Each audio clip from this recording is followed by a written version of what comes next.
Hello, everybody. Welcome back to another episode of Living in Fear, a horror podcast. Maybe we should just do a horror podcast. I feel like we keep talking about other things, like The Last of Us. That's a show, technically. Anyway, that was just a random thought. Um, my name's Luis, and I'm living in fear. And I'm Mia, and I'm living in fear. Cool. And today we're going to be talking about Until Dawn. Just came out of the, we just came out of the theater and we're excited. Well, I'm kind of excited about this one. How about you? Yeah, we had to do a little survey on it after. That was interesting. Mm-hmm. And Mia got mad at me for giving the guy all my information. I get mad. I just said, wow, you like really gave them everything. I mean, those were the questions. I'm not gonna answer them. Yeah, I mean, it's fine. To each their own. Like, what are they gonna get out of me when they know what I'm subscribed to? Yeah, I don't know. Just, start asking like political leanings and like all Mm, these like things. And I was like, this is asking too much. Y'all don't need to know this much about me. awesome. Yeah, I'm excited. Um, but first, let's catch up. Mia, what have you been up to?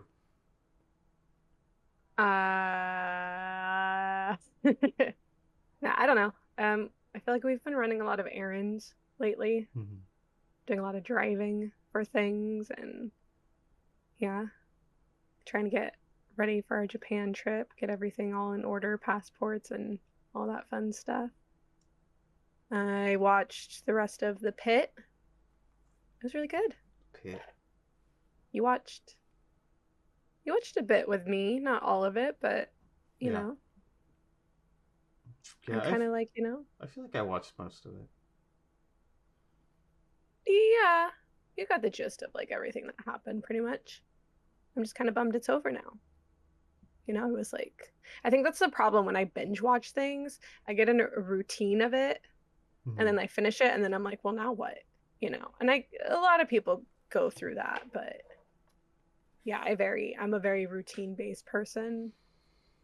So that's like when I start reading a book, if I really get into a book, if I get into the routine of like reading it every day or Mm-hmm. like reading it for a long period of time, then it's like in my head and I'm like, got to get back to it, got to get back to it. Um, but if I don't have that like habit formed, then I just kind of like procrastinate and put things off. So yeah, I would like to see more of The Pit. What else? That I watched. Yeah. that show's kind of strange because it all takes place in one day. Hmm. I think So we mentioned like, that before. yeah, but like, don't you feel It's a like little weird for a series. right? You So the mean? next Yeah. season's gonna be another day, and Yeah. it It's was like so not much progresses. Like if you're like wanting these. Well, I guess they all have arcs and stuff, but like yeah. it just feels weird. Like, oh, I'm excited to see what happens next. Like, what could possibly happen next? It's just another day. I'd imagine it's gonna like have a time jump. Yeah. But yeah, I don't know. It was cool. I think you know it's one of those like procedural drama type things where like there's like real life character drama type, not real life, but the character drama happening then, but a lot of it is like so based on like these medical situations that they're dealing with. And I don't know that I like seeing that stuff like in an actual real setting. I don't want to be seeing people be cut apart and stuff. And I never was into those like plastic surgery type shows or any type of like surgical type shows where it's like actually showing real things. But it's interesting to see where it's all fake but it still looks real. I don't know. Yeah. I guess when your brain tells you that it's fake, it's like you you don't feel bad watching it and you don't feel as like you're not as grossed out. And that's I don't know, that's not like that crazy of a concept because it's you watch a lot of things, especially in horror movies happening, people being killed, but like do I actually want to see a video of people being killed in real life? Like no. So I guess that's where I'm coming from with my interest in something like The Pit, where We're it's also cool to see all that without actually we're also seeing just anything. different types of people. I always have to remind me myself that there are other people who can't watch that stuff and will never watch that stuff, so they would never even know that something like this exists. That's super realistic Yeah. and can't dissociate themselves from, oh, this is just fake. That's all just fake blood. Yeah. I Uh, guess each person has their like limitations with that, right? Some people can't even watch the fake thing. mm-hmm. I myself don't like to watch the real thing, but there's plenty of people that are completely fine watching real stuff like that. I mean, there's people out there that are completely fine watching, you know, people actually be killed. Yeah, yeah. Because There's, I was talking to a friend and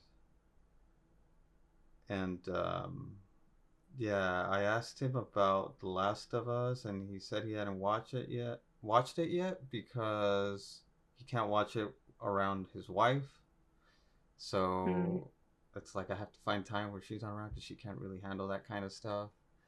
It's just yeah, yeah, it would be. It's just kind of weird if I were in that situation and you were like I'd yeah. have to like watch around your schedule. I mean, clearly we're not parents yet because there's people that are, parents that have to watch around their kids' schedules. Right, right. So it's like, once it's like late at night and the kids are asleep, then it's like, okay, let's watch Game of Thrones. Like there are a lot of parents doing that for years. Mm-hmm. But yeah, there's definitely couples too that are like that, where there's a lot of people in general that don't like horror films and stuff like that. So, and I think they then kind of look forward to when their significant other is like out of the house. Like if they're like out with some other friends or like on a work trip or something, they're like, oh, this is my time to watch all these things I normally can't. So, but yeah, we mostly watch similar stuff, but there's times when we watch things that each other doesn't like. You Mm-hmm. watch animated shows or something, like you were watching Invincible. I just never got into it. It's just not my thing. And then I don't know, something more like some like teen drama type show or something isn't your thing. So I'll watch that by myself. Yeah. So yeah, The Pit. I recommend. I watched Zone of Interest. I don't think I watched talked about it last time because I think I watched it the day after we recorded our podcast. But another film that I very much recommend. It's about the Auschwitz camp and one of the like commandant guys and his wife and family live on the other side of the wall from the camp basically, and they're just kind of going about day-to-day life. And yeah, it's very disturbing, to say the least. You don't see things happening in the camp. You can hear things. I'm very happy that we didn't have to like see all this stuff. And it's a topic that's, there's a lot of media about that whole time period and about that camp in general and stuff and all the horrors of it. But this was like something I hadn't really seen before. And I thought they did it in a really, really interesting way. They handled it well. And it was still very horrifying in a different kind of way from like a horror movie like what we're talking about today, you know. It's like a real life horrible thing that happened, and it's just disturbing, and it's hard to wrap your mind around things like that actually Mm-hmm. taking place in this world. Yeah, I'm curious to see. I'm actually curious about that movie. You should watch it. When did it come out? I think 2023. Okay. It's something that I saw the name mentioned multiple times. I'm that weirdo that when people are talking about like disturbing films or films that have scarred people or that have, you know, affected them in some way or another, I'm like the person looking at people's lists. And that's one that like I feel like was mentioned multiple times. Mm-hmm. And so I finally saw that it was on like Max or something. And I don't even think I really paid attention to like what it was about. I was just like, oh, this has been mentioned multiple times. Let me add it to my watch list. And then I heard someone else talk about it like recently and then mention about like the Nazi camps or something. And then I was like, oh, is that what it's about? And then I looked to see if it was like on anything, and it was. So when you were, I think, out with friends or something, that's when I watched it. Yeah. Other than that, not much. Been watching The Last of Us. Been listening to everybody's takes on it. Yeah. uh, just had Easter. Mm-hmm. Went went to my brother's and hid eggs for our dogs. I never film it. I'm always so mad. Yeah, I was trying to show somebody our Easter Yeah. day where the dogs hunt eggs. And I Um, even thought about it, and like I was gonna ask you to start recording or something, but it was already too far into it. yeah. I just get so distracted making sure that the dogs are okay and that they're like finding it okay. They're not like messing anything up by trying to like get to an egg if it's like on top of something. I don't want them like jumping and scratching stuff, or I don't want them like they pop the eggs. It's just like the plastic eggs with treats in them. And I don't want them to like they pop it open and are able to get the treat themselves. It's pretty cool, but I don't want them to like pop it too hard that it like breaks and then they're like have plastic in their mouth or something. So it's like a supervised thing. Yeah. And then I just always forget to film it. And Tally's just so quick. She's too good at it. One day we'll film I think a couple of our friends have before. it. What Yeah, have you but been up to? what have I been up to? Same thing as you. I feel like every time we ask each other this, I'm like, yeah, we don't really do much, um, separately. You know, I guess, You went to a board game thing? yeah, went to a board game thing. I guess, I just hung out with some of my friends at a bar. Um, but other than that, yeah, I've been watching the same things as you, and we you didn't mention Andor. We watched the 3 episodes of Andor. Um, Yeah.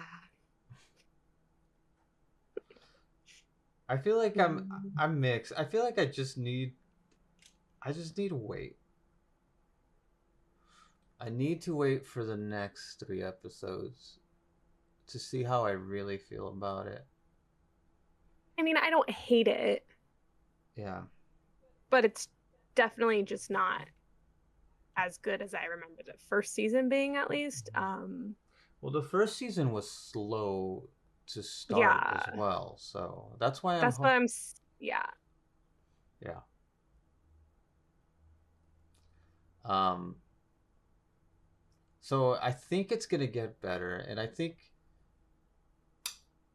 everything will make sense. I hope so. I hope that whatever information they gave us in these 3 episodes is just gonna really play out in the next ones.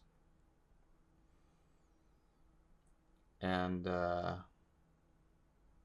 yeah, I mean, yeah, everything else about it though, it's it's really well produced and directed, and like you can tell like it has a lot of budget, and it is just fun to see these stories. Um, stories that you don't often see in Star Wars. Um, like the Empire, and then also just the politicians, at a wedding, and that whole dynamic. That's kind of cool to me. But yeah, I'm curious to see how the next three will go. Other than that, yeah, I don't know. That's about it. And then everything you mentioned, and yeah, I don't know what else to say. All right, let's move on. So we have a few questions that we want to ask each other. The first question is, what are some of your favorite scary video games?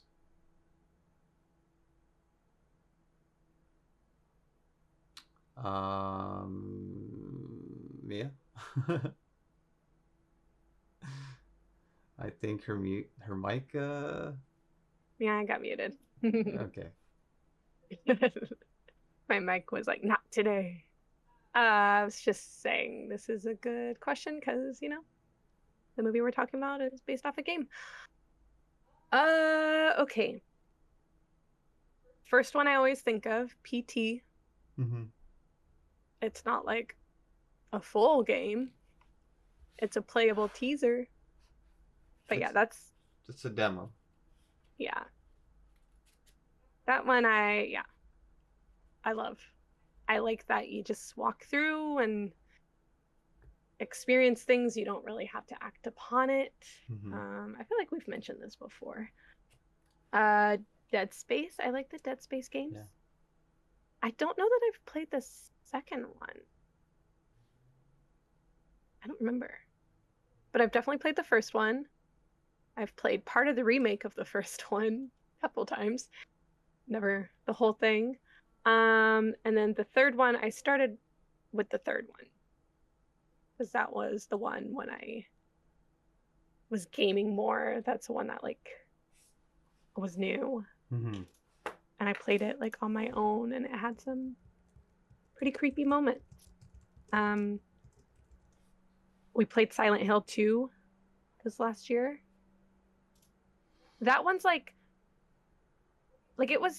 it had some pretty creepy stuff going on. It also had a lot of things that I was laughing at that I probably shouldn't have been laughing at. Mm-hmm.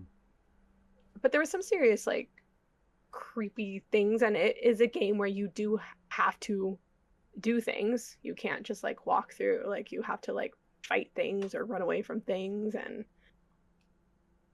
that's that's probably about the scary game level I can handle where I actually have to be the one like playing. I What? still don't like the parts where they chase though. Hmm. Sorry. What do you What do you look for in a horror video game? Like, what intrigues you? What would make you want to play it? Um, I mean, I like being scared.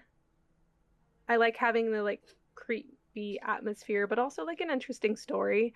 Mm-hmm. I think the hard part with me though, like I've said, is like don't always like having to react to things. Like where I have to kill something to escape or something just because I'm already not the best. And then you put me in a situation where like I'm panicking Yeah. and you want me to be able to function. I'm like, no, no, no. I'm fine panicking. Like that part's kind of fun. Like, yeah, freak me out, please, but I just can't, you know, think of the buttons I need to push and like the strategic planning things that I need to do to be able to kill the thing or escape while panicking. And that's just, I've mentioned this before, like games like Pac Man. that's not a scary game, Mhm. but you still have something like kind of coming after you or something that you have to avoid. And I just kind of panic in those situations. So I'm just not good at them. And that's the type of thing where, I hand the controller off to you. So Resident Evil has some of those moments. Silent Hill 2 had some of those moments where like something's basically chasing you Mhm. and you have to be able to like escape it, and I'm just not good at it, and that's when I hand the controller to you. But I do like being scared, and I like going into a room that seems creepy and like having to look around and maybe you might get a jump scare or something. Is Alan Wake, are those games considered horror games? I feel like people mention them, but I'm like, I guess I didn't think of them that way. I mean, they consider it the second one a survival horror, but Okay. yeah, I wouldn't say those are. There's a lot of jump scares for sure. Yeah. I see people mention them and I'm like, I don't, my brain didn't jump to those being that, but I guess I can kind of see where they're coming from. There are things, I guess. I really liked the first one. I didn't love. There's like something intriguing about it and there's something, a little charm to it, but it's just, but the second game I had a lot of fun with. I There's some mean, really cool moments. if you don't like Twin Peaks, then you don't. You're not gonna really Yeah. like Alan Wake. And we didn't get into Twin Peaks. Yeah. Resident Evil, Hmm. those are the games I have fun playing. I don't feel like they're overly like scary though. They're like more actiony to me. There's some like, I guess horror vibes to them, but Well, now they are. what? Now they're actiony. I Yeah. feel like they were less actiony in the '90s and early 2000s. Yeah, I guess.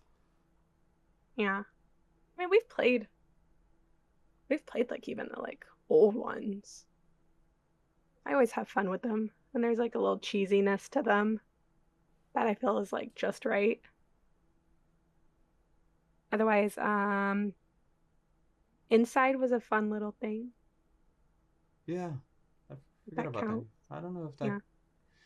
I mean, I don't know if I would consider that a horror game, but it was But really cool. it's got the little horror vibes to it without it being like a full blown. That was a good one. Lethal Company, we played a lot with your brother. Hmm. Yeah. That's that's one of those games where like I have a lot of fun with it and there are parts that actually like freak me out and I panic with, but if I'm playing it with someone else and there's somebody like with me, I'm fine. But it's not the type of game I would ever want to play by myself, or I don't enjoy being on like certain areas by myself in that game. I like to go in groups. So yeah, I don't know. That's my few mentions. Cool. PT will always probably be top of the list. What are yours? I mean, you sort of mentioned all of them already. Um, I mean, yeah, PT was cool. I wish there was more to it, but it got canceled. But that was gonna be, for the listeners that don't play video games, that was going to be the next Silent Hill game, co-directed with or co-created with Guillermo del Toro and Kojima. It would have been completely different from PT though. Yeah, I mean, sure, but if that teaser was really scary, imagine like a Hmm. whole game of them just. Oh yeah, no, it would have been cool. I just don't know that I would have been able to like play as much. It's a game that we would have played together, and I probably would have handed the control over to Yeah. you a lot. And that game, yeah, that game was also gonna star Norman Reedus as the main character. Yeah. So yeah, that game was. I'm hesitant to call it a game. That's just a. It's just a playable trailer. Um, and if for anybody who's listening, just go watch somebody playing this trailer, and it's one of the scariest things you'll ever see. Um, yeah, Resident Evil is a big one for me. I feel like when I was a kid, I was you know so scared to play these games, especially Resident Evil 2. I think I played Resident Evil 1 as well back then. Maybe I played that one later, but yeah, those just have a really scary, just eerie vibe to them. Every time you walk into a room, you don't know what's going to happen. And it's not just about zombies either. It's more than that. It's more about experimentation and mutation, and you encounter all kinds of crazy creatures. I remember Yeah. in Resident Evil 2, I think I stopped playing it because I was afraid to go in this room that had a giant crocodile in it. Like I think it was like the sewer area, and you had to go in there to get to the other side, and it was as soon as you go in there, like this crocodile starts chasing you. Did you Uh, play it with your brother? I mean, I don't think we played it together. I think we just played Okay. games separately, but he played it Okay. around that time too. Okay. Because he's younger than you. Yeah, and he really likes Resident Evil games, especially 2, and we Yeah. really like Resident Evil 4, but Resident Evil 4 is the one that really got actiony. Um, and so it kind of lost its horror vibe, but we still like that game anyway. Um, uh, Besides Resident Evil, I also like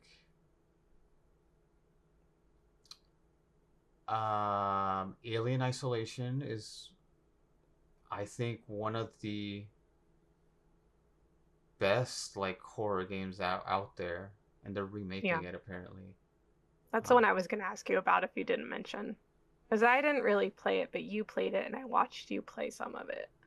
that game is the Alien franchise, um, and all you're doing is trying to escape this facility, and there's an alien on the loose, and you just have to hide from it, and you can't really fight it. If it catches you, you're pretty much dead. But just I think everything from like the sound design and just the AI of the alien itself, it was just it like kept you on your toes the whole time. Like you'd have to be really sneaky and fight it off in any way you can and just run away. Yeah, so that's an awesome game, and it's being remade, and I'm curious to see what how it will do. Um, and then another one you didn't mention, yeah, Hmm. Outlast. Do you remember Outlast? Thought about it. I thought of it and The Evil Within. Mm-hmm. Yeah, I yeah. just I don't remember how I felt about them enough. And I feel like that's one I think Outlast you played the majority of. I Mm-hmm. think that's one I handed the controller over a lot with. Yeah, Outlast was cool because you also can't fight or anything. Like it's not a shooting game or anything. You're just kind of running away and hiding. And then Yeah. the big thing about that one is it's all about keeping your camera Yeah. um, going, and you need to find Keeping batteries, batteries. Yeah. and that's how you can use your night vision on the camera, or you can just use your light, and if you run out of it, then you're in complete darkness. Yeah. Um, but But see, yeah, you have to like strategize, and that's like one where like I can't because I just start panicking. yeah, and that one also had a unique story. I think all these games have very unique stories. um, yeah, I think that's all I'm gonna mention. I mean, I like all the other ones that you mentioned too, like Dead Space, and Yeah. I don't think Dead Space really scared me though. I think it was just cool in sci-fi, which is what I really liked. I think it's just like the first one I actually played and like played on my own. Hmm. That one was especially interesting because it wasn't just about like this virus thing. Like it was deeper than that. It was like an alien type thing, like almost religious type thing that controls people and Yeah. makes you see things. And, and that's yeah. But again, space stuff just freaks me out. Hmm.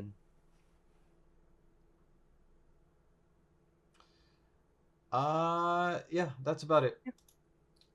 Okay. There's I'm sure there's a lot more I can mention, Yeah. but let's continue. Okay, Mia, My question. what's your question? Really out of left field. Yeah, I know because I don't have an answer to this. That's why I gave it to you ahead of time so you could find one. And that's why I made it kind of limited to what you could sort of choose from. Okay, anyway, my question is what's your favorite famous painting? So, there's always those well-known ones, the Hmm. Mona Lisa, the Starry Night. Do you have one of those like kind of cliche famous paintings, super well-known ones that like you particularly like? Okay, I'm gonna I'm gonna say this one just because I studied William Blake in school and it's less known as a painter and more known as a poet. But he was kind of this really weird guy, and he just painted really weird things. So I'm gonna say William Blake's painting called "The Ghost of a Flea." I don't The know. Ghost of a Flea. Oh, that sounds familiar. Wait. Yeah, this one. What is this in?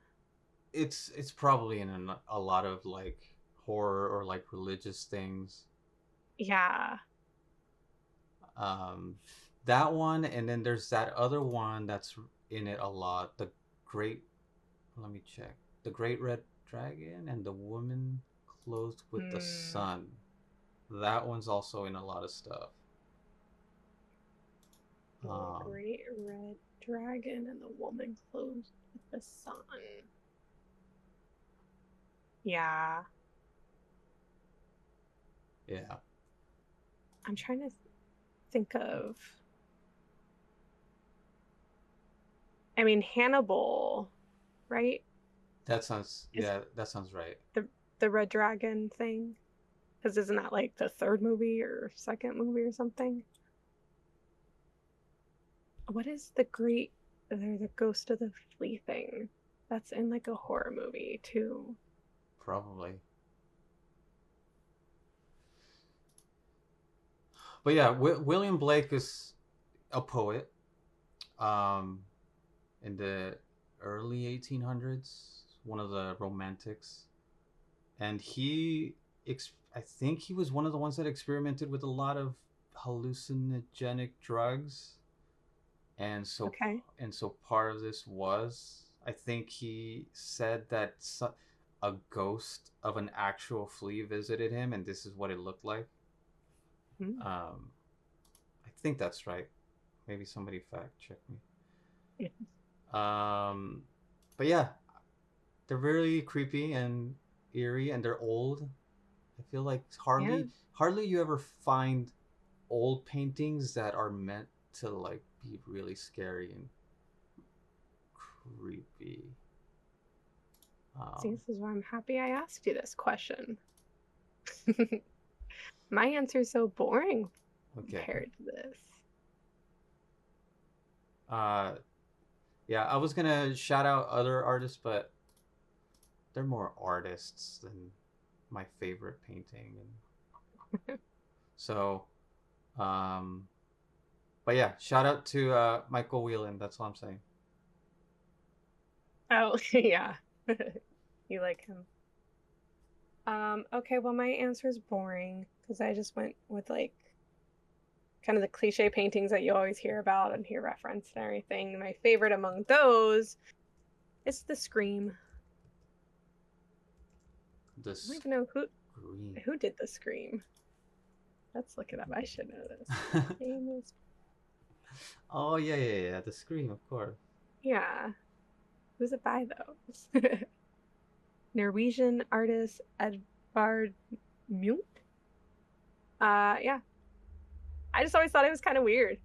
So like ever since like I was a little kid, everybody always liked all like the nicer ones and everything. There's some interesting ones out there, but this one was always just so like weird. And I think even when I was a kid, there it's like, why is this one so like well known? Why is this always referenced? And how is this such like an iconic thing? But I guess it's kind of fun for me because of that. I don't know. That's my kind of boring answer. Yeah, I mean that one's. I don't know if that one was meant to be creepy though, right? Like he just painted it and it just became this iconic thing. Yeah. I think it's just so random. I think that's like why I like it.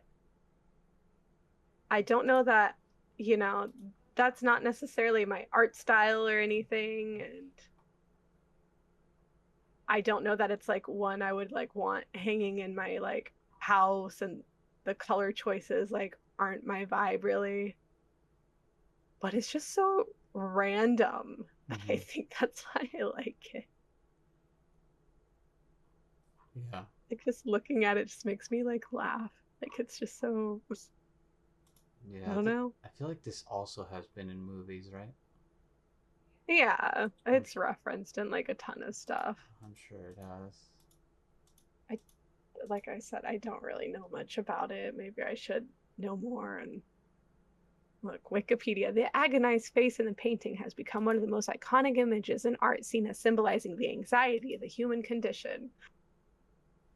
But I don't know, even hearing that, like it's like it's representing the anxiety of the human condition, and you just see a person that's like, ah, like I don't know. It's just kind of fun for me. There you Apparently, go. it was in a Doctor Who episode. Yeah, of course it was. Yeah, interesting. Hmm. Still need to Maybe look up yours more. we should. What if we just have a copy of this painting on our wall?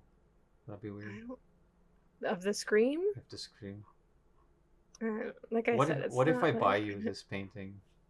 Not the actual painting, but I'm we sure. could never. It's hanging somewhere. It's in the National Museum in Munch Museum in Norway. I don't even know how to say that. Okay. Oh, I found an interesting fact, which I don't remember from reading it. Uh, so in Do Androids Dream of Electric Sheep, the main character and his partner view the painting in an art gallery. Do you know Androids Dream of Electric Sheep? That's the Blade Runner book. I mean, I know that it's the Yeah, Blade Runner book. Yeah. just just making sure. Um, Okay. and the partner comments that the painting reminds him of how he imagines androids feel. Hmm. Yeah, It's kind of I could interesting. see that. Yeah. Yeah, like I said, it's just I'm not like some like super knowledgeable person with like art and meanings behind them. I need things spelled out for me. I'm not very good at interpreting things and reading into things, and my brain just doesn't work that way. But I don't know, I've just always like that painting in particular Well, because it is random. also you just always people just always put whatever meaning they want in it. You know, Yeah, I it's guess. like you don't have to know the history or like even the scream itself. You know, he probably just I think he just like wrote it on a walk or something, and he didn't. know what it meant probably. And Yeah. so, but it's just people have just put so much meaning into it that at this point it's like, who cares if you're, it's just your opinion on what it means. And yeah, like it doesn't need to be this, you don't need to be this like crazy historian or scholar to figure out the meanings. Yeah.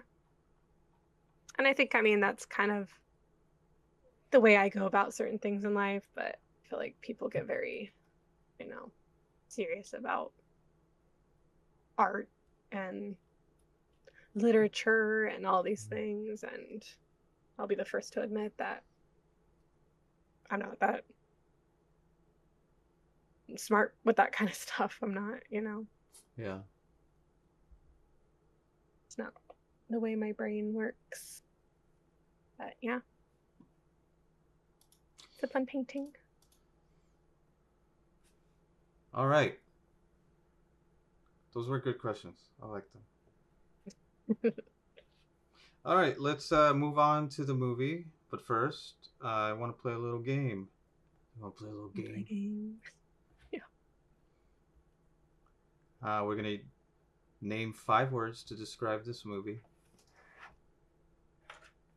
I will go first, and we're going to try to really describe and encompass and find the meaning in this movie with just 5 words. Ready? Yep, you go first. Okay, my first word is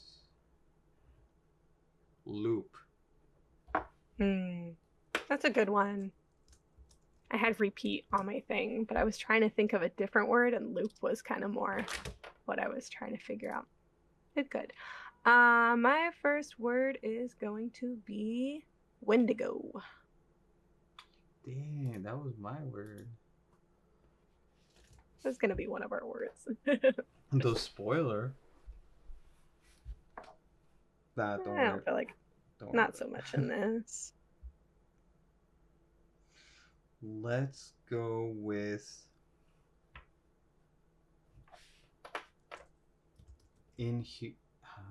well, that's kind of. Let's go with fear. I think that was on my list. Um, let's go with die.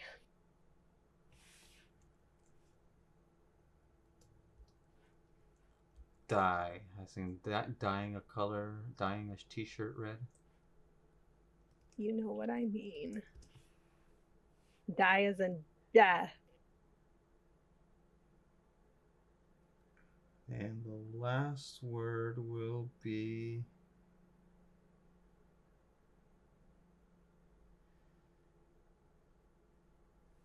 uh loss. That's yeah. How do you spell Wendigo? Wendigo. Okay, Wendigo. All right, so our 5 words are loop, Wendigo, fear, die, loss. So if you're ever out there just trying to describe this movie to somebody, just just use those 5 words. All right, are we doing the sentencing or should we move on? That's up to you. All right, let's move on because I think we're already getting really this. Lazy with the sentence. Yeah, and it's also I think this episode is running Long. 45 minutes already. Okay, Ay, ay, ay. let's go into it. It's like we never talk to each other. Okay. Question. Are we talking about game spoilers at all? Um, I think so. Sure. Okay. Perfect.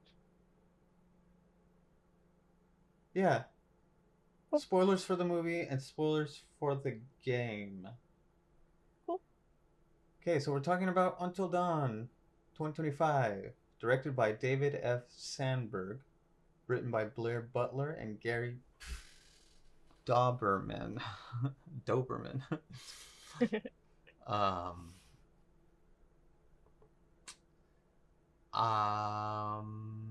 yeah. I don't know if we should mention the characters. I feel like that's just confusing. I always think it's the actors. Yeah, I just kind of put them there for us to like reference while we're talking because Yeah. I'm really bad at like remembering people's names. Yeah, So it's just kind of like I was gonna characters of note. yeah, I was gonna suggest putting some actors in it, but I don't think there are any main recognizable actors, right? Do I'm you, just, do you know any of these actors?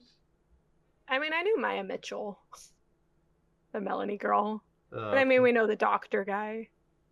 Right. I think I'm bad at pronouncing names. Mm-hmm. I don't want to get names wrong. Um, but also I don't like not being willing to learn how to say people's names because I think it's like rude for me to be like the American that's like, oh, your name's different. I don't know how to say it, you know? I don't Yeah. want to be that type of person. But also, like, a lot of the time that I don't know a lot of the actors. And so, like, I'll name them if, you know, I know them in particular because I will probably be referencing them as their actual name instead of their character name at some points. But I don't know. Mm-hmm. Not that they don't deserve the recognition, Yeah. That's fine. but yeah, just the way I do it. So I'm not butchering people's names, and I don't always have the time to like sit there and look up how to say every person's name in a cast list. So yeah, All right. Yeah. No worries. cool, cool. All right. So what are your high level thoughts on this movie? I will say we went in thinking it was not going to be good, so we had very low expectations. We even like mentioned to a friend that was wanting to see Sinners. We're like, oh, we already saw it. It was great. Highly recommend. We can't go and see that because we're going to go see Until Dawn. And they were like, yeah, I'm good. I don't need to see that. We're like, yeah, our expectations aren't high either. I think the trailer just, didn't make it look like that great. Mm-hmm. And then we had to take a survey after, like, there were some guy with an iPad that was like, hey, we just like to get opinions on new movies and stuff. Here, fill out this survey. And it asked what I thought of the movie, if it was like a fail, if it was good, very good, or something. Like, I don't know. And I feel like there wasn't a good button for me to push for that because I liked it a lot more than I was expecting. I don't think it's like a very good movie, Mm-hmm. but I feel like the options were very like strong, like either like very good or very bad, and there wasn't like a pretty good, Yeah. pretty all right, you know. So yeah, that's kind of my initial thought was, yeah, I actually liked it. Yeah, the Huh. guy next to us that was filling out the survey didn't seem Did to like it not. at all. No. How did you like it? I also had low expectations, especially because I'm just always weary when they make video game movies. And yes, the trailer. I actually saw a trailer for this one. Yeah, it didn't make it. It didn't look good for the trailer, but No. I was pleasantly surprised. I was intrigued the entire time. Sure, there was some cheap jump scares, but I don't think I minded them as much.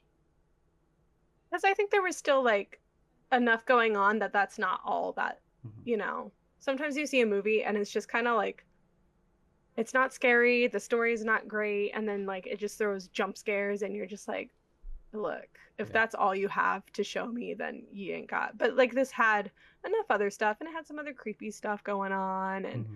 the story was like really somewhat interesting. I think sometimes it was a little like confusing. Yeah. as they try to like explain more behind what's actually happening. Yeah, I think you need to like turn off your brain Yeah. when it comes to the premise. Yeah, I think I got kind of confused trying to like follow it and Which, by the um way, it's not in the game at all.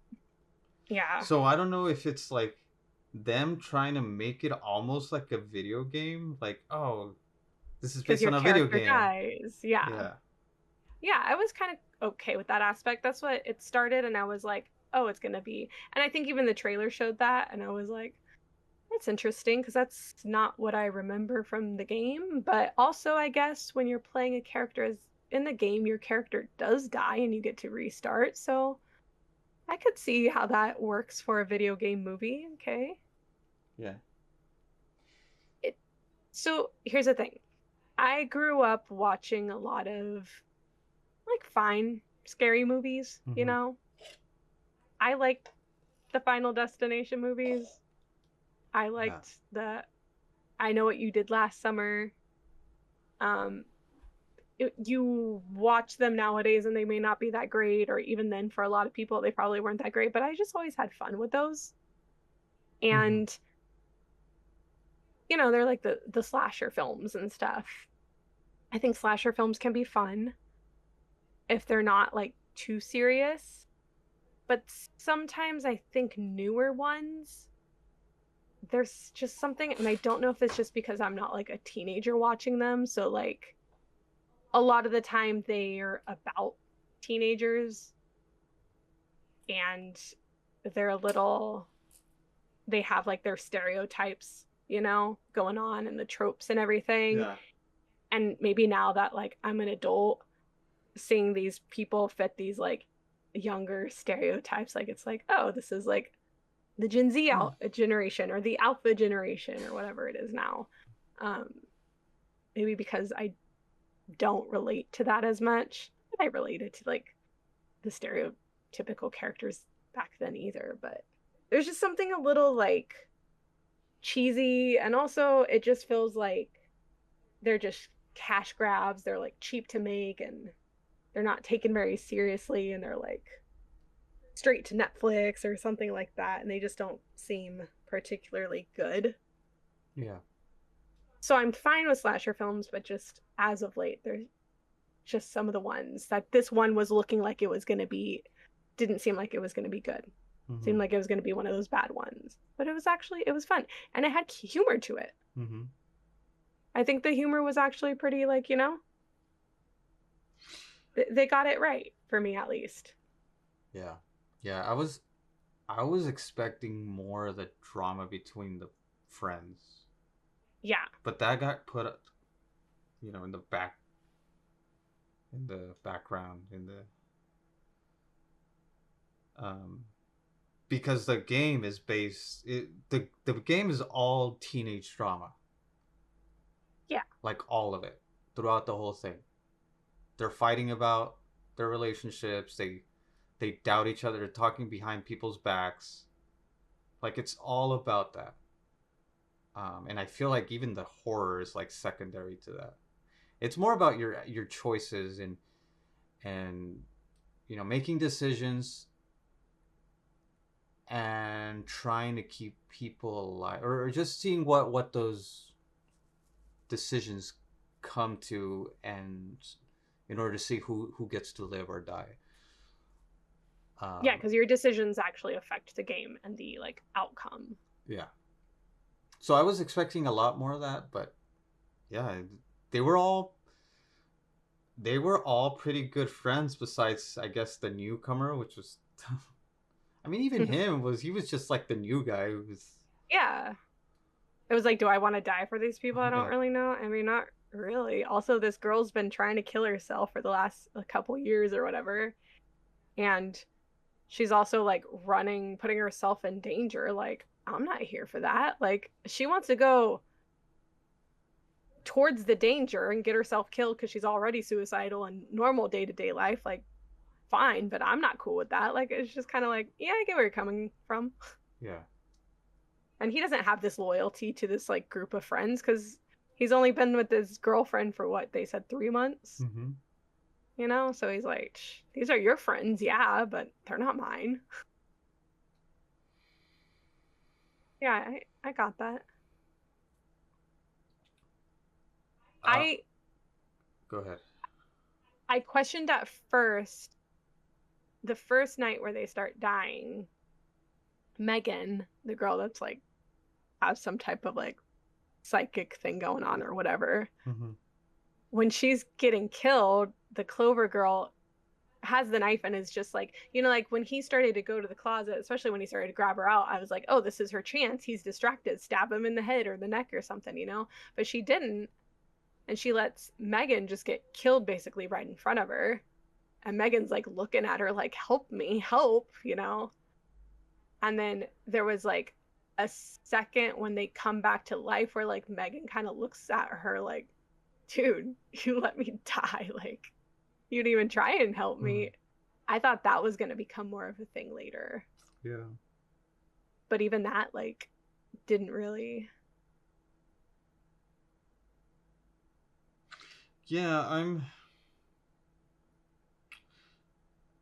I'm kind of confused about the premise, but I feel like that's something with you just have to get past, you know. Um, it was just a unique way to. I don't know if you call it unique, but it's just a way to show more deaths, more unique deaths, Yeah. and they were unique.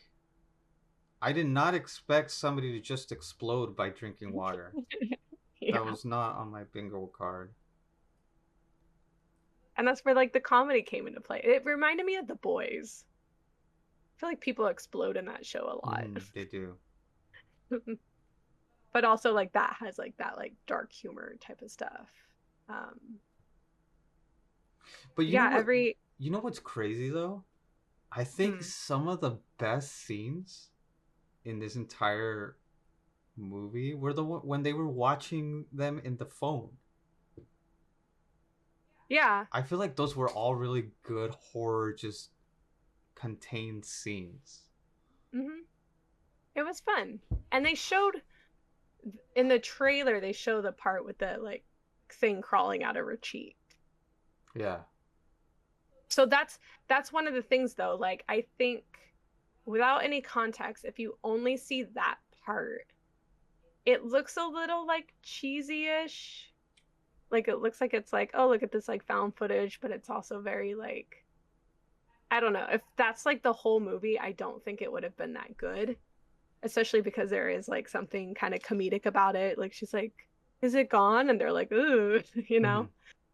Um, but like within the movie itself, like it was really good. Like all of those things like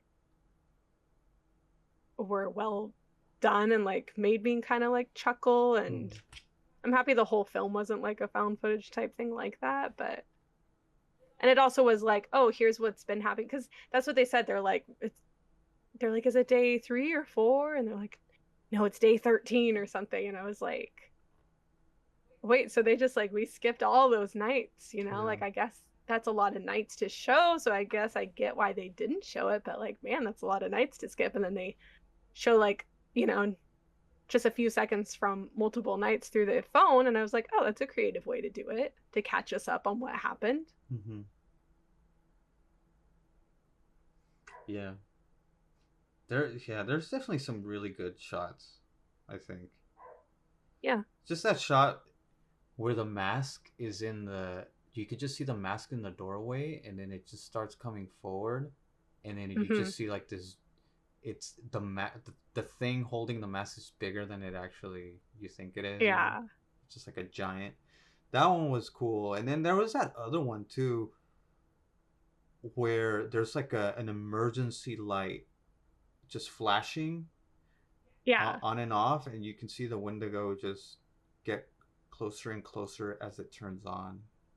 Mm-hmm. And you know there's a jump scare coming too, and I'm like waiting for it, but it's still like it still made me jump. Yeah. So those scenes, yeah, it's just it has some really good scenes Yeah. in this cheesy premise of a Yeah. movie.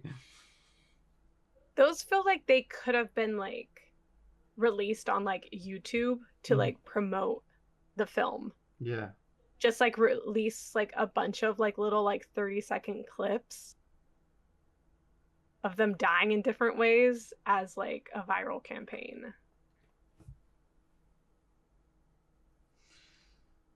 Yeah. I, Go ahead. I was kind of like waiting. So in the game, the Remy Malek guy, he's like fooling them, right? Yes, I know where you're going with this, and I was expecting that too. Yeah. Like I kept waiting for one of the characters. Like I was like, is it the new guy in the group? Because he talked about how he has some like he's studying psychology or something. Like Hmm. maybe he's in with it on the doctor, you Yeah, know? And then I was like, oh, maybe it's his girlfriend because yeah. she seems like she's not as hurt as like the rest of them, like had hair falling out and were starting to like not look good. And she never seemed to change much. But yeah, none of that actually ends up happening. I feel like I feel like the creators of this movie knew that too. I think they were Yeah. expecting us to think or that way about, because if we had played the game, Yeah. we would expect somebody to turn on them or be in on it. Yeah. And then the first guy that dies is the new guy, and when he gets chopped in half, I'm like, okay, this is that one scene from the game, Yeah. Yep. but it wasn't. He just died. Yeah. Yeah, because in the game, there's a scene where they chop somebody in half, but it's all orchestrated, and they Yeah, it's fake. just to scare them. And you think it's real and it looks real, but and later it's revealed no, they just kind of orchestrated it to scare everybody. So I was expecting that too, somebody to turn on them or to be the bad Yeah. guy. But no, there's a lot of supernatural elements in this Hmm. movie. But I like that. I liked that each night was like different. It wasn't just like some Groundhog Day where like everything keeps happening the same, but if they do something different then something like it's like no, every night is different. Mm-hmm. There's different like monsters. If they go out, there's like a giant thing chasing them in the rain, so they can't go that way. Like Oh yeah, sometimes I forgot the about witch is there. that giant thing. What was that? Yeah. I don't freaking know, dude. Like a lot of it is like what? And like I don't know if it all like even makes sense, but it's fine. I will say one of the things that like plot hole type things that confused me that I couldn't get over was their memory. Like some things they remembered and some they didn't, right? Yeah. So it's like they remembered after the first night, they're Mm-hmm. like, oh man, you did this, like, and then second night happens and they remember other things. And then, like, the girl remembers, Clover remembers that Max guy saying that if he had the chance to, like, live life again, he wouldn't want to because that kind of takes away the meaning behind, like, doing something once or something, whatever the whole, sappy thing was. So I'm like, well, you remember that, but you don't remember the past, like, 10 nights at Yeah. all? Like, Yeah, that, the premise is not the best. no. And I don't know what's the deal with them turning into monsters or into Wendigos. Yeah. Like, It's just them, the night taking them yeah. over, I guess. And And I also don't know this. So is she really like a clairvoyant? I don't know. Like, I don't know where that whole thing came in. Yeah. I mean, I don't. things do happen to her. Like people were like talking through her, Uh-huh. but like that seemed to be the only thing. Everything else that she's like, oh, I sense something. It like, I don't know. Yeah. Like Didn't really mean much. I mean, she just, in order to have those scenes, like, she didn't need to be, you didn't need this clairvoyant plot line. You could have just done it. Yeah. There's already enough crazy shit going on in this house that I would have Yeah. believed it. Well, Um, also like Clover gets like possessed basically at one point, right? right, that's right. Yeah, it's it's a lot of random stuff.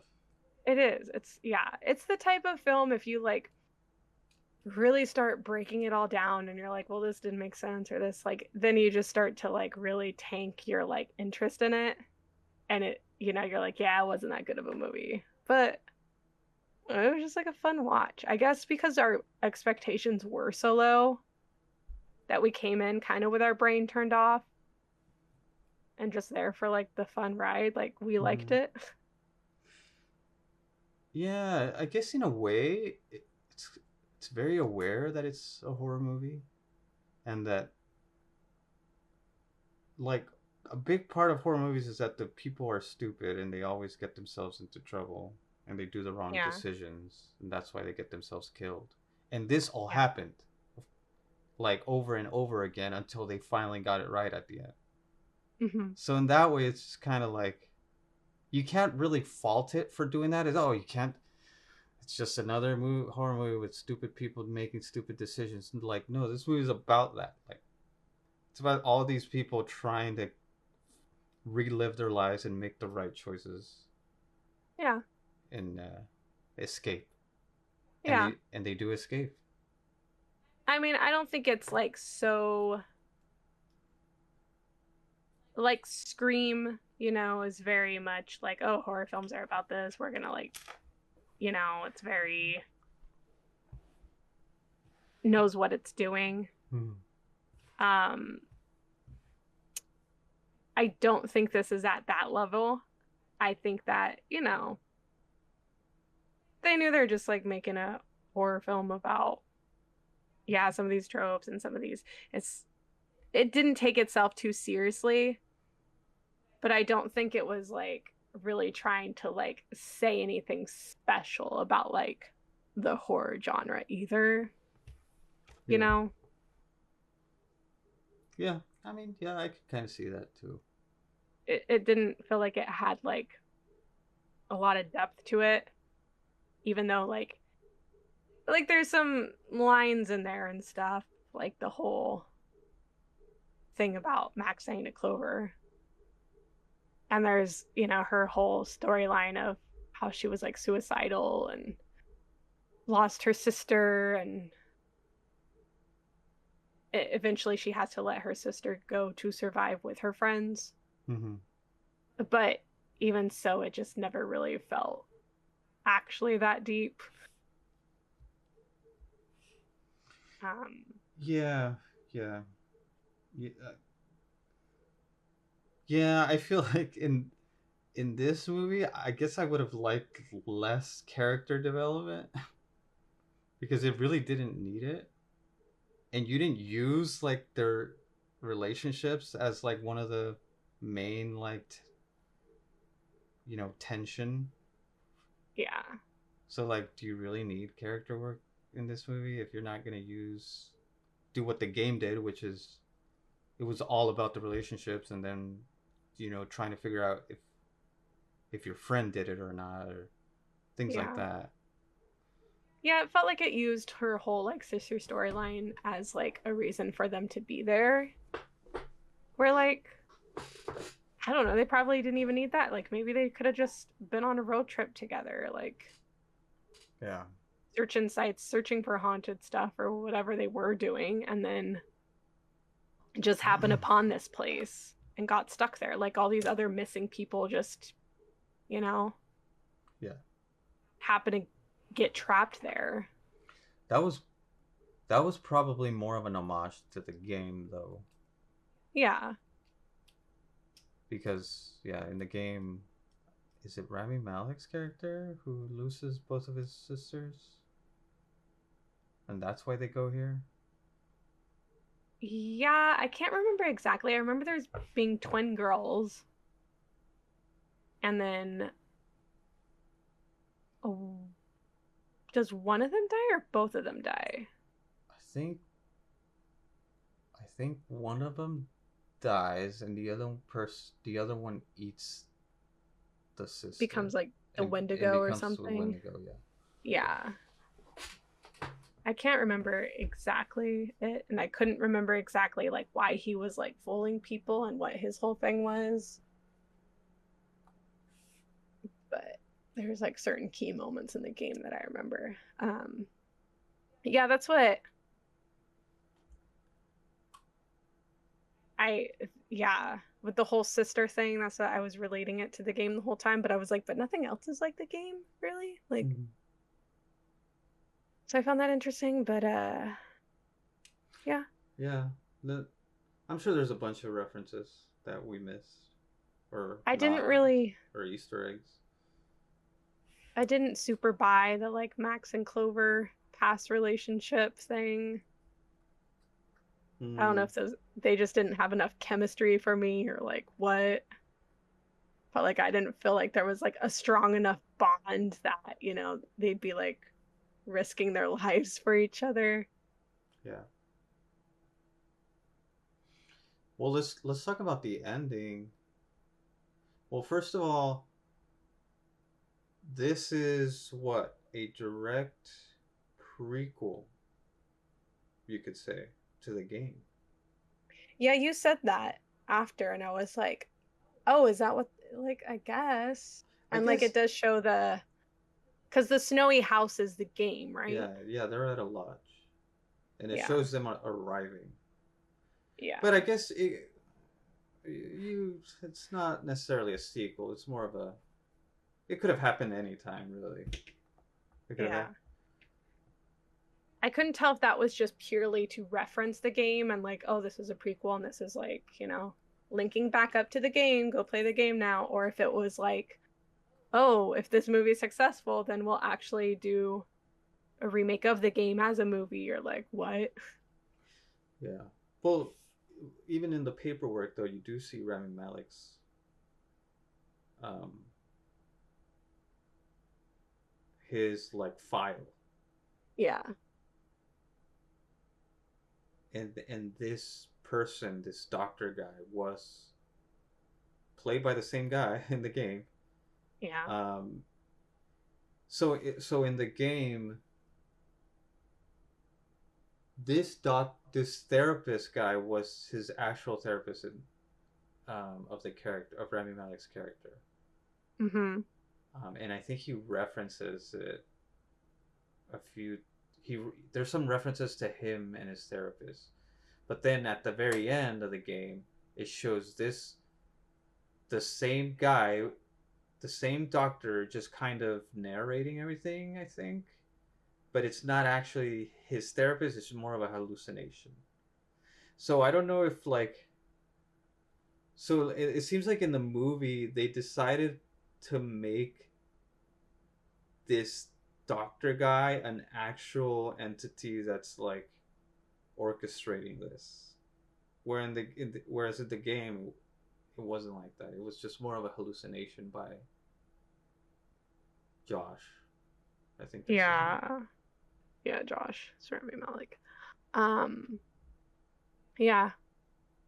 I just couldn't understand like what exactly the doctor was like doing in this and Mm. like how things like worked and Yeah, it's unclear.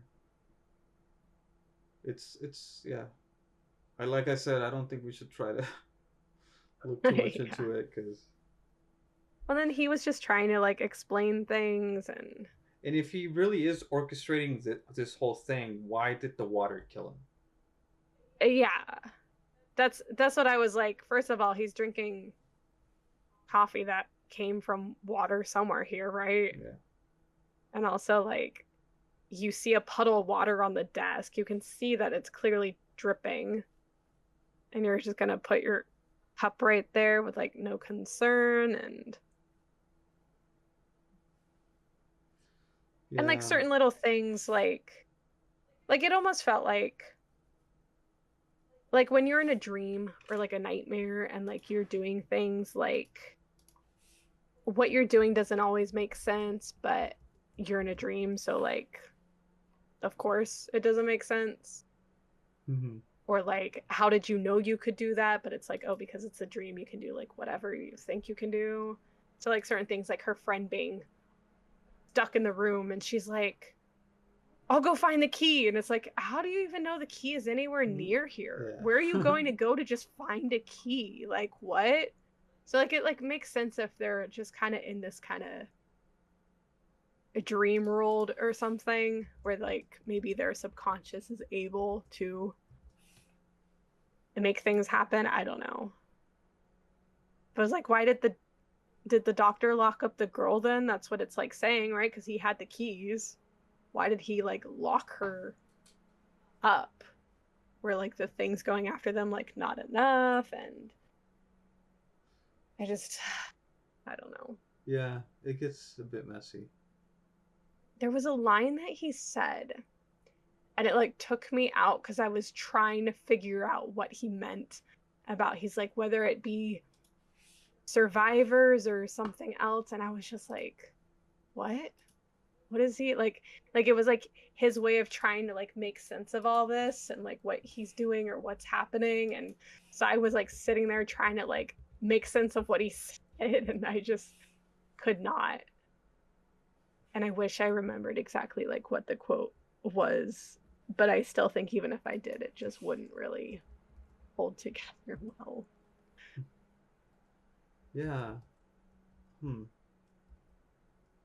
Yeah. When did he say that? In his speech with her in that room. Yeah, it was something about fear too, right? Like them Yeah. manifesting, and then she even responds like, "So what? This is all because this is all our fault or something." Didn't she say that? Yeah, that was the first time that she encounters him though, right? I'm talking about like in the end one before he explodes. Yeah, that's the one. Oh, okay. But doesn't he say the thing about like fear like the first time she encounters him? Oh, maybe that's it. Hmm. Yeah. Because from then on I was like, "Oh, is this going to be like the it type of thing where it's like, oh, if you like end up not being scared of it, then it has no power over you or whatever, you know?" Um and I even like I was thinking about that after like the first like couple nights before it even got to that point where like I was like, at a certain point, would you like just become desensitized to this though? Because it's like really scary at first, and then after a certain point, you're like, well, I mean, what are you gonna do? Kill me? Okay, I'll just start over. Like at a certain point, even like really scary things, I feel like would just become normal, right? Yeah. And so like I was kind of curious about that. I was like, so what happens if like they're just like not scared, you know? And then that's kind of mentioned later on about them being the fear taking different forms or like whatever, and like the night changing so that they're constantly scared and don't get used to things. So I thought maybe that would come into play a little bit. And like, I mean, I guess it kind of does. Like they finally start like fighting back and they go down that hallway they were scared of before, and they start trying to like figure things out instead of just trying to just survive. They're trying to figure things out and fight back a little bit. So there's some interesting ideas in there. Hmm. What did you think of the ending? Them all escaping. It's fine. Yeah. I mean, that's You don't was often that a see that. reference to the game too, or not? Well, the game is all based on your decisions, so. No, but like the hand out of the grave thing. Oh, Was that in the game? I mean, I know maybe. there's a thing like that in the end of Carrie, Hmm. but I don't know that they're referencing Carrie with that. But I was like, is that like part of the game where like somebody like It you could be. think a monster's dead and then they come back, or like I don't know. I don't remember the game well enough. We played it like when it first came out. Um yeah. I mean, I was a little surprised that like the second they pulled people out of the grave, they all just like sat like laid down right next to it, even though there were like monsters on the other side coming towards them. Well, they I was kind like, of. y'all are really that confident? Well, they kind of knew that it was over, right? I don't I don't think they knew right away because then she kind of paused and was like, look, the sky. Like afterwards. Yeah, I guess. And the guy just like sneaks off and gets in the car instead of being like, come on, guys, let's go. It's like, let me just run to the car and then honk to scare you all. But that's just movie stuff. Yeah, it is kind of interesting that they all got away. I feel like you don't often see that in movies. Yeah, I definitely thought Megan was a goner. We have our final five. Instead of our final girl, we have a final five. Yeah. Yeah. I mean, it's kind of cool though. It's kind of cool that, they were willing to, sort of sacrifice themselves or like at least like risk themselves to save each other. Mm-hmm. That, they were there for each other as friends. And it was interesting that, Clover was the one that was very like quick to do that. Like she was the first one that's like, well, we just gotta here, kill me so we can start this over. Like I don't want to like we have the chance to save everyone, but we can't survive. If we like survive right now, we're about to survive just you and I, then everybody else dies. So like kill me. But that was an interesting thing where it's like, oh, supposedly she's like tried to kill herself a couple times in the past, but here she can't. So maybe it's kind of hinting at before like she was suicidal, but you know how sometimes like I don't want to talk about people like in suicide and everything necessarily, but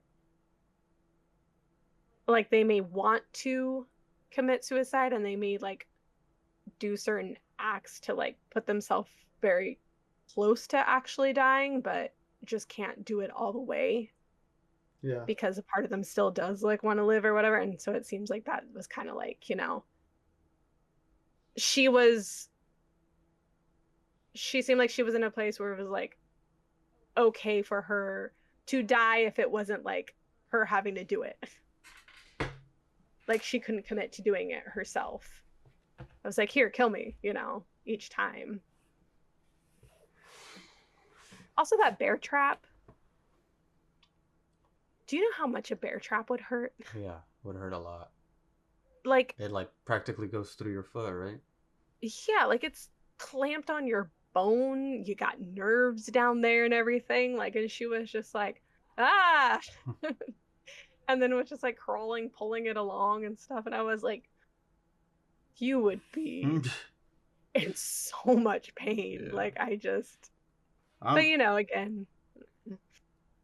I'm surprised you found that the unbelievable part. The unbelievable part for me was him immediately like opening it and then shoving it in that dead girl's face, the bear trap. When they had, Why? because they had so much trouble trying to open it. Because those things are like really hard to open or Yeah. set. And then Yeah. when she started running, he just like boop opened it like really quickly and shoved it in the girl's face. I mean, yeah. But once it's open and it's easy to like,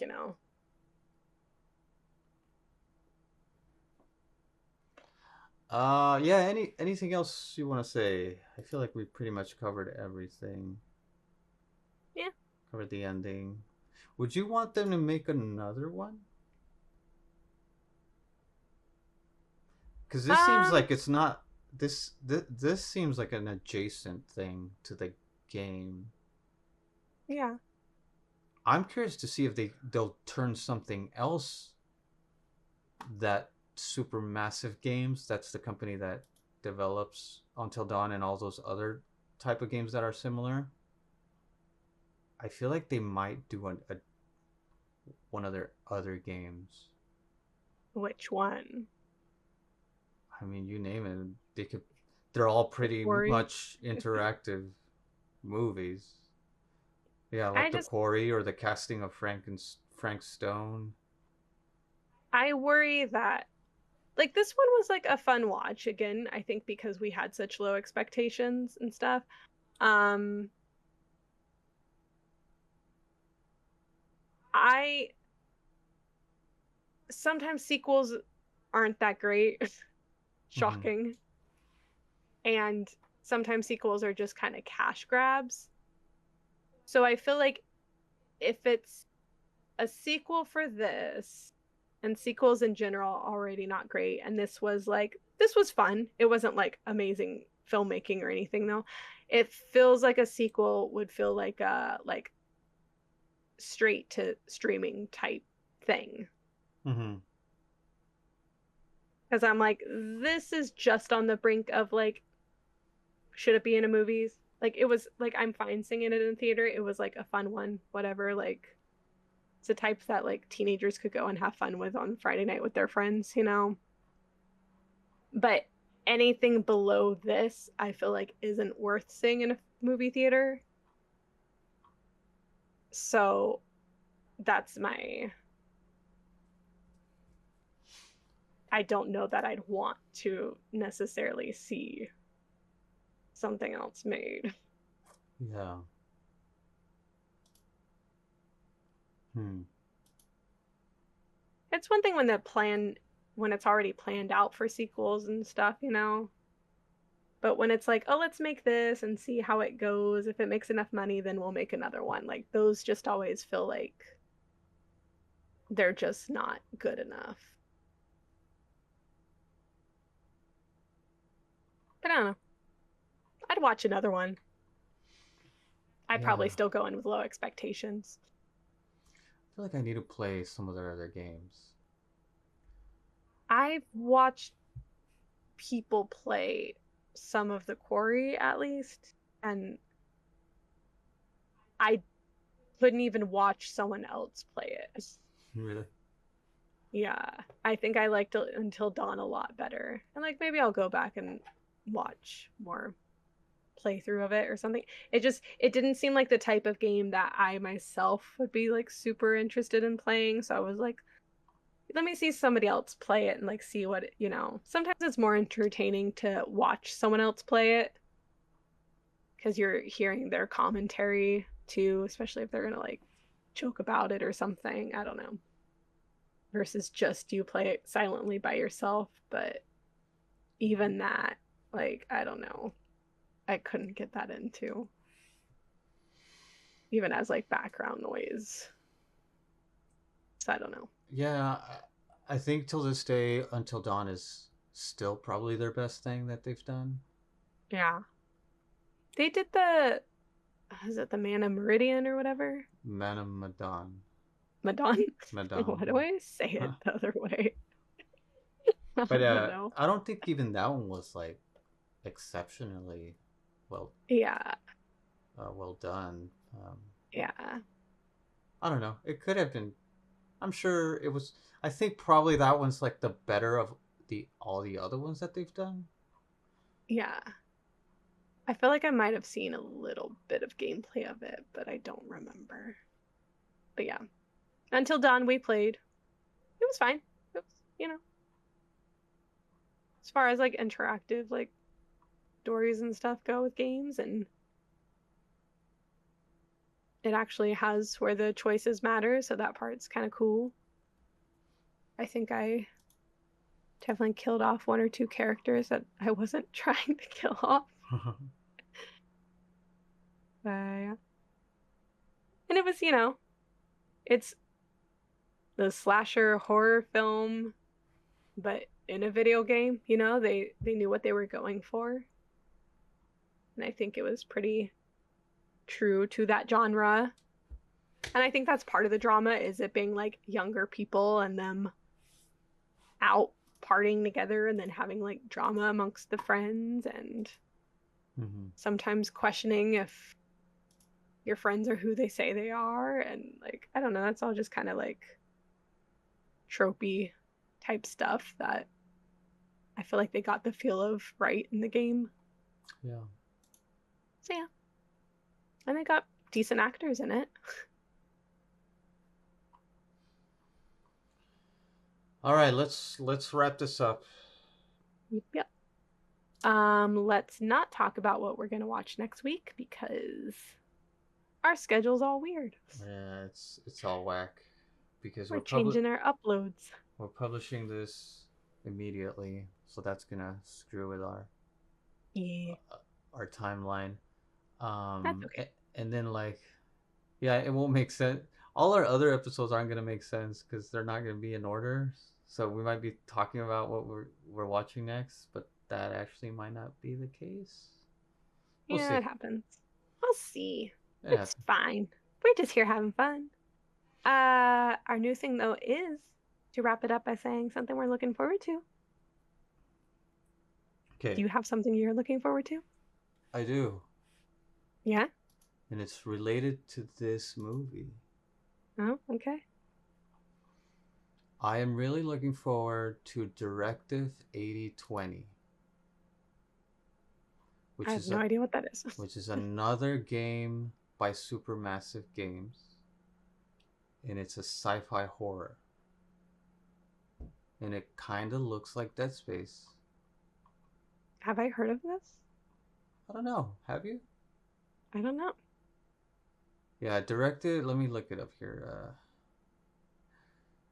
So, Directive 8020 is an all-new sci-fi survival horror adventure. Haunted by an alien organism capable of mimicking its prey, the crew of the Cassiopeia must outwit their pursuers to make it home alive. To help them survive, the choices you make are more important than ever. Evade real-time threats, where any step could be your last. Decide who to trust in a world where anyone could be a deadly alien imposter. Hmm. Yeah, you should I watch the believe. trailer. It's really cool. I'm wondering if I saw it. I don't know. The girl kind of looks familiar. Cool. Cool, cool. What am I looking forward to? We're gonna do a game night with some friends. I think we should recommend playing that mind management game. I need to relearn it. So that's exactly what I was gonna say. Get on that. And then we got some sunny weather. That's been nice, and I'm looking forward to more of that because I like hanging out with my happy dog who enjoys the sunny weather and who is probably very hungry now. So we Yeah. better go so I can feed her and her little chinny chin chin. All So right. thanks for listening.